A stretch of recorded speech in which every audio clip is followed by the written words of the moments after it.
Hey guys, what's up? It's the boy who had 7. Appreciate you guys stopping by for another top 100 9.8 video. Today we're going over numbers 40 through 31. Stick around to see what I got. Alright guys, welcome back to episode number 7 of the top 100 9.8. We're getting close to the end. We've got 4 videos left, including this one today. We're going to be going over numbers 40 through 31. We're getting down there. It's exciting. So just a quick reminder, guys, if you haven't watched this from the beginning, go check out all the other videos. The way I came up with this top list isn't necessarily my favorite. It would be completely different. But I took 3 criteria, put them together, and tried to come up with this list for you all. So first part of the criteria is how much did the book cost me and what's it selling for right now. So what's the worth of the book? Number 2, guys, is it a hot book? Is it a key book? Is it an important storyline? I wanted to make sure that I got those 2 things together. And finally, what does the book mean to me? So starting the list off at number 40, really cool book, really great character from the 90s. This is New Mutants number 87, which is the first appearance of Cable and Strife. And this is a cool Todd McFarlane and Rob Liefeld cover. Louis Simonson, Rob Liefeld created this character.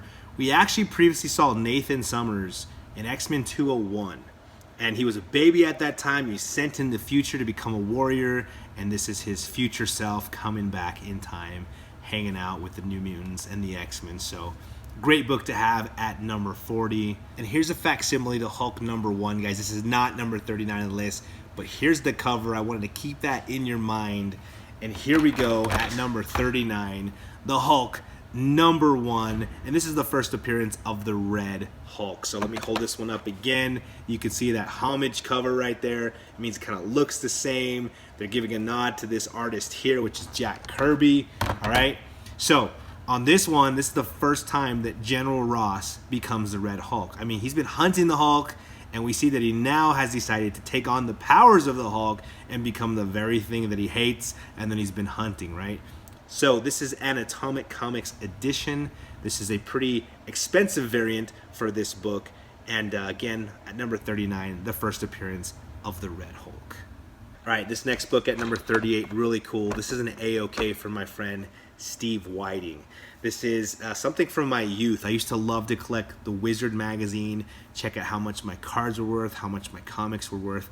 And so this is a book that you could only get from sending in something from the Wizard. But this is fantastic for number half. All right, this is signed by Stan Lee, and again, this is a mail away exclusive from Steve Whiting as an A-OK, and there it is, guys. Fantastic for half. All right, and it's signed by Stan the Man Lee. So yeah, I've got that right for you guys there. So there it is, guys. Really, really cool. Thank you, Steve Whiting, again for sending this to me during Christmas time. Really appreciate your friendship, brother. And this is one that's a 9.8, white pages.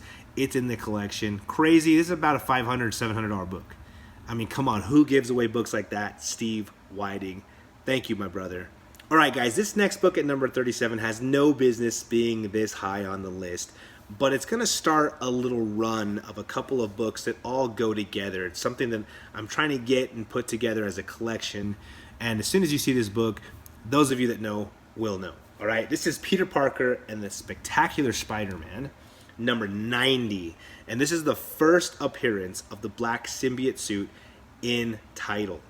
So now that's going to give you a little hint of what books are going to come next. Really cool Black Cat cover. All right. I love Spider-Man, you all know that, and I love symbiotes. All right, and this is the first time that we get to see the black suit in this title. There's only a couple other ones I'm missing, but let's go on to the next one at number 36. This is Marvel Superhero Secret Wars number 8. Y'all know this book. This is the first time that we see in continuity, that means in the comic itself, within the Marvel Universe, this is the first time that we get to see the black Spidey costume. This is a great story, guys. I recommend you pick this up and read it. There are rumors that we're going to see Secret Wars in the MCU. It may be this version or the more recent version of Secret Wars, but either way, I'd love to see Battleworld. I'd love to see Doctor Doom, the Beyonder, and I'd love to see when Spidey finds the symbiote, which happens in this comic, okay? Really cool. They're all battling on this world. Thor goes into this room, uses a sewing machine, right, to fix up his costume.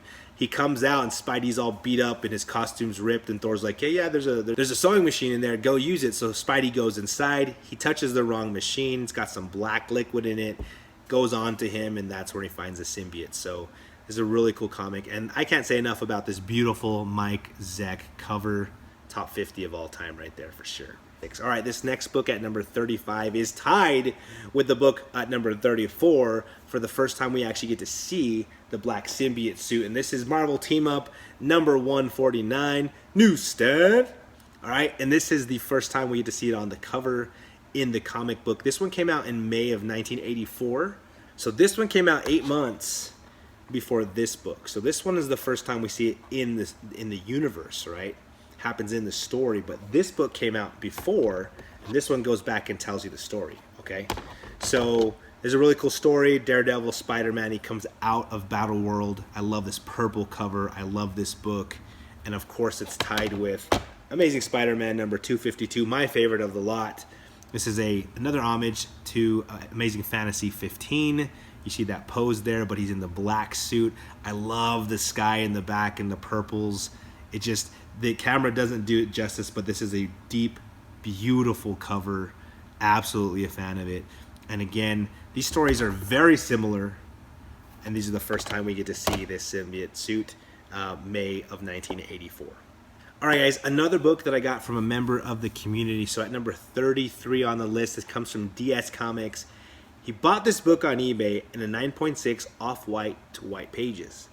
He cleaned it, pressed it, looked at the page colors, and said, you know, now that they've changed the way that they're grading the page colors, no longer are they looking at a piece of paper and saying, okay, is it white? What they're doing is saying, the day that it came off the press, what was the color of the white pages, and how does this now match up to that? So he resubmitted it, got a 9.8 white pages, so shout out to DS and his handiwork. And this is a Champions #1, and this is the first time we see this team hanging out together. There are rumors Hercules is coming out in the MCU. We've got Black Widow now. We're being told that she's going to have multiple movies.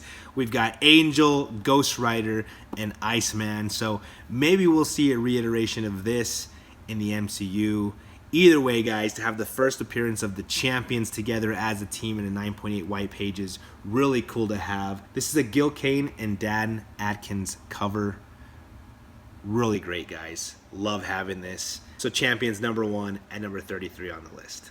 All right, these next two are two of my favorite books in my collection. They are part of my youth. They're part of the characters that I absolutely love and cherish. They're books that I read when I was a kid, and I'm so grateful to have in the collection. This is the Amazing Spider-Man number 361. Y'all know the first appearance of Carnage. Yes, what a cool Bagley cover, all right? Spidey getting whooped on by Carnage. Carnage is a beast when this comes out. Look at that beautiful white and then just popping off of it, guys. First appearance of one of my favorite villains. Really, really great read. Character is crazy and insane. Venom and Carnage and Spidey, that's all me right there, wrapped up as a 12, 13-year-old. So there it is, guys, the first appearance of Carnage at number 32 on the list. And last but not least on the list, guys, at number 31, this is one of the coolest characters ever made. This is X-Men number 266, the first appearance of Gambit. I am a huge Gambit fan. I'll tell you what, I fell in love with the X-Men watching the X-Men animated series as a kid, and the two coolest guys on that show, in my opinion, were Wolverine and Gambit, and then I fell in love with Rogue. Man, I'll tell you what, those three characters were my favorite. To have the first appearance of Gambit here, this is a really cool Kubert cover, all right? So really happy to have this one in the collection. This is the top one on today's list. Thank you guys for watching. I really appreciate your time. Thanks for hanging out and checking out the top 100s in my 109.8s in my collection. As always, guys, I appreciate you. I'll talk to you later. Mischief managed.